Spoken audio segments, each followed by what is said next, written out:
नाही, विदर्भाच्या जागा असं नाही, पण महाराष्ट्राच्या बहुतांशी जागेवरती चर्चा सकारात्मक होते आणि धीम्या गतीने का होईना पण चर्चा होऊन एक एक जागा बाजूला काढली जाते. आवडतं तुम्ही जरी असं म्हणत असला तरी काँग्रेसने मात्र एक शेड्यूल तयार केलेलं आहे आणि त्यांनी असं सांगितलंय की येत्या 10 दिवसांमध्ये ते इच्छुक उमेदवारांच्या भेटीगाठी घेतील आणि 10 नंतर उमेदवारांची यादी जाहीर करतील.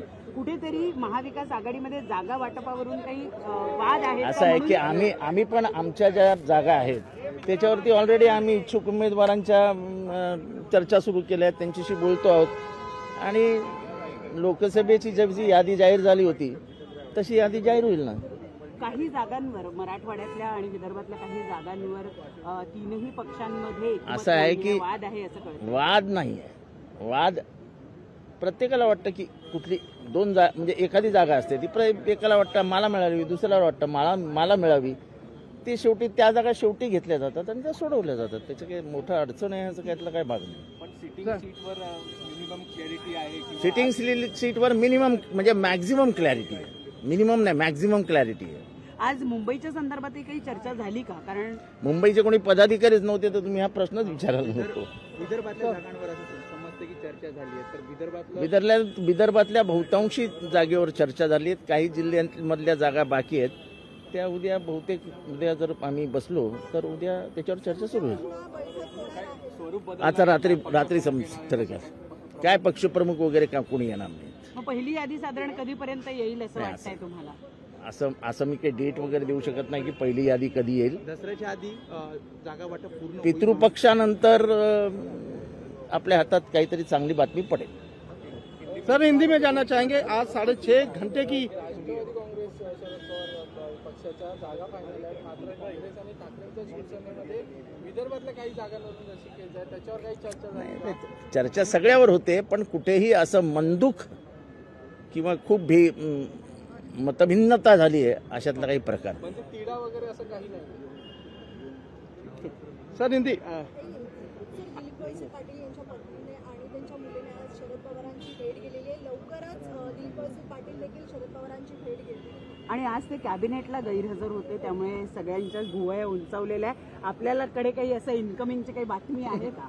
हे बघा, शरद पवार साहेब कोणाशी भेटतात, कोणाला काय बोलतात ह्याच्यात आम्हाला काही इंटरेस्ट नाही. शेवटी ते आमचे बॉस आहेत, सर्वेसर्वा आहेत.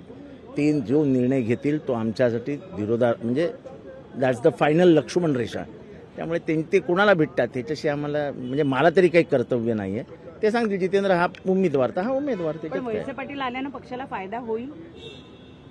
आता शरद पवार ज्या मतदारसंघातनं अमोल कोल्हे निवडून येतो तो शरद पवारांचा वालीगिल्ला आहे आणि त्यामुळे शरद पवारांना तिथलं गणित अधिक चांगलं समजतं.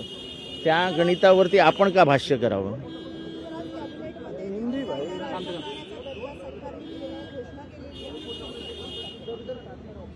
चांगलं आहे. गाईला काय केलं?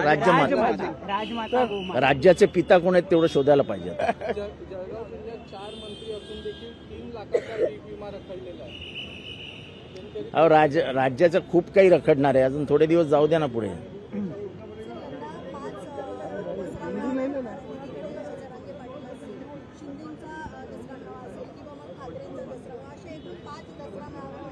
चांगला आहे ना, दसऱ्याचा सण उत्साहाने साजरा केला जातोय, हे चांगलं लक्षण आहे.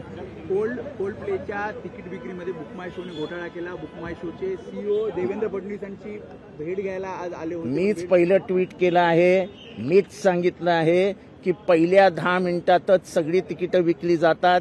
हे कसं काय शक्य आहे? बाहेरच्या बाजारामध्ये कोल्ड प्लेची तिकीटं 3 लाखाला मिळत आहेत. याचा अर्थ बुकमाय शो आणि ज्यांनी हे ऑर्गनाईज केलंय त्यांनी ती तिकीटं दाबून ठेवली, ती येऊच दिली नाहीत लाईनवरती ऑनलाईन, आणि नंतर मागच्या दाराने तिकीटं काढून काळा बाजार सुरू केला. आणि माझं स्पष्ट मत आहे की बुकमाय शो आणि हा शो ज्यांनी ऑर्गनाईज केला आहे त्यांनी ब्लॅक मार्केटिंग केलेलं आहे. आणि ब्लॅक मार्केटिंग करताना आता गव्हर्नमेंटचा आधार मिळावा, सपोर्ट मिळावा म्हणून त्यांनी भेट घेतली असेल सरकारमध्ये. सरकारला काय, प्रत्येक मंत्र्याला 10-10 तिकीटं दिली की संपला खेळ. परंतु ईओडब्ल्यू मार्फत आता त्यांची चौकशी केली जाते आहे. ते मला माहित नाही ईओडब्ल्यू मध्ये, मात्र it is a big scam. Sir Hindi में जानना आणि कसं आहे की कोल्ड प्ले हा तरुणांच्या भावनांचा खेळ आहे. म्हणजे इतके तरुण त्याच्यात गुंफटले गेलेत की काय काय करतात तरुण पोरं पोरी, मला म्हणजे मी माझ्या मुलीवरनं पण सांगू शकतो. आणि ते लाईन लावून त्या ऑनलाईनवर बसले होते, त्यांचा नंबर झाला नाही. असं कसं शक्य आहे? आणि हा ऑनलाईन तिकीट विक्री हा स्कॅमच आहे. म्हणजे कुठली क्रिकेट मॅचची सुद्धा ऑनलाईन तिकीट विक्री. इंडिया पाकिस्तानच्या वेळेस ऑनलाईन तिकीट विक्री होते, 10 मिनिटात तिकीट संपतात. असं कसं शक्य आहे? कोल्डप्लेची तिकीटं म्हणजे ज्यांनी पहिल्यांदा लॉग इन केलेल्या कुठल्या माणसाला कोल्डप्लेचं तिकीट मिळालं असं एकतरी मुंबईत माणूस शोधून दाखवा. याचा अर्थ त्यांनी ते सगळे पैसे वळते केलेले आहेत.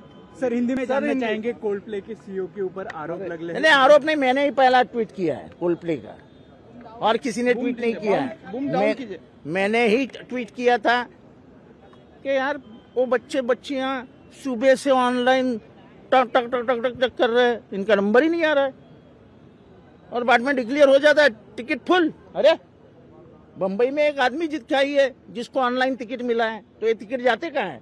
और फिर 3 लाख में काले बाजार में ये टिकट मिलते कैसे? आज 3 लाख है. मुझे लगता है कोल्डप्ले का खेल होते होते एक टिकट 15-20 लाख में बेचे जाएंगे. तो जब तक कोल्डप्ले जिसने लगाया है ऑर्गेनाइजेशन और ऑनलाइन बुक माई शो के मालिक, ये दोनों इसमें शामिल है और करोड़ों रुपए का अंदरूनी खेल हो रहा है. ये गलत है.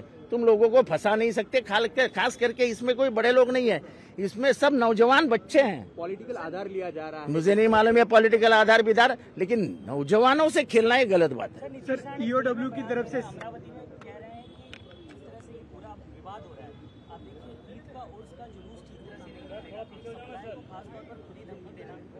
देखो, हेट स्पीच में सर्वोच्च न्यायालय ने स्पष्ट कहा है कि सुमोटो केस होना चाहिए. जब वो आदमी खुल के बोलता है कि मैं क्या मस्जिद में घुस के मारूंगा, इट्स अ थ्रेट. पुराने आईपीसी के तहत 506(2) ये लगाना चाहिए. ये थ्रेट परसेप्शन का है. कहाँ ये सरकार लगाने को ही तैयार नहीं. ये सरकार ने मैदान खुला करके रखा है कि भाई दे दो, ढोस दे दो, ढोस दे दो. सर गाय को गौ राज्य माता का दर्जा दिया गया, तो पिता किसको बनाएंगे उतना ही पूछ लेना हमारी तरफ से. सर आज 6:30 हुई है महाविकास आघाड़ी की. ऐसी कमी सीट्स हैं जहां पर क्लेम्स नहीं, मल्टीपल पार्टी क्लेम्स है, इसलिए अरे 3 पार्टी है, 3 पार्टी बड़ी पार्टी है, तो ये क्लेम्स तो. लोकशाही मराठी ऐका, पहा, जागरूक रहा.